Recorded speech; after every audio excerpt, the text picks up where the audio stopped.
Hubli Dharwad commissionerate ವ್ಯಾಪ್ತಿಯ Navanagar police ಠಾಣಾ ವ್ಯಾಪ್ತಿಯಲ್ಲಿ ನಿನ್ನೆ ಒಂದು ಭಾಳ ಹೃದಯ ವಿದ್ರಾವಕ ಘಟನೆ ನಡೆದಿದೆ. ಅದರಲ್ಲಿ ಏನಂದರೆ 13 ವರ್ಷದ ಮಗು ಸಮೃದ್ಧಿ ಅಂತ ಒಂದು ಮಗು ಹ್ಯಾಂಗ್ ಮಾಡ್ಕೊಂಡು ಸೂಸೈಡ್ ಮಾಡ್ಕೊಂಡಿರುವಂಥ ಒಂದು ಘಟನೆ ನಡೆದಿದೆ.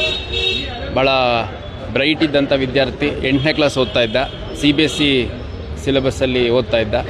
ಮತ್ತು ಮುಂದೆ ಭಾಳ ಒಳ್ಳೆಯ ವಿದ್ಯಾಭ್ಯಾಸ ಸಾಧನೆ ಮಾಡಬೇಕು ಅಂತ ಆಸೆ ಇತ್ತು. ಅವ್ರ ಪೋಷಕರು ಕೂಡ ಭಾಳ ಎಜುಕೇಟೆಡ್ ಜನ. ನಿನ್ನೆ ಮೊಬೈಲು ಉಪಯೋಗಿಸೋದ್ರ ಬಗ್ಗೆ ಸ್ವಲ್ಪ ಯಾಕೆ ಯಾವಾಗಲೂ ಮೊಬೈಲಲ್ಲಿ ಇರ್ತೀಯ ಅಂತ ಹೇಳಿದ್ದಕ್ಕೆ ಅವ್ನು ಸಡನ್ನಾಗಿ ಹೇಳ್ಬಿಟ್ಟು ಅವರು ಹೊರಗಡೆ ಏನೋ ಕೆಲಸ ಅಂತ ಹೋಗಿದ್ದಾರೆ. ಬರೋ ಅಷ್ಟೊತ್ತಿಗೆ ಅವನು ಹ್ಯಾಂಗ್ ಮಾಡ್ಕೊಂಡಿರುವಂಥ ಒಂದು ಘಟನೆ ನಡೆದಿದೆ.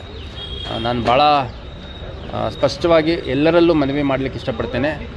ಮೊಬೈಲ್ ಅಡಿಕ್ಷನ್ ಏನಿದೆ ಮಕ್ಕಳದು, ಅದನ್ನು ಭಾಳ ಸೂಕ್ಷ್ಮವಾಗಿ ಗಮನಿಸುವಂಥ ದೊಡ್ಡ ಜವಾಬ್ದಾರಿ ಪೇರೆಂಟ್ಸ್ ಮೇಲಿದೆ. ಮನೇಲಿ ಯಾರು ಇರ್ತಾರೋ ಅವ್ರ ಮೇಲಿದೆ.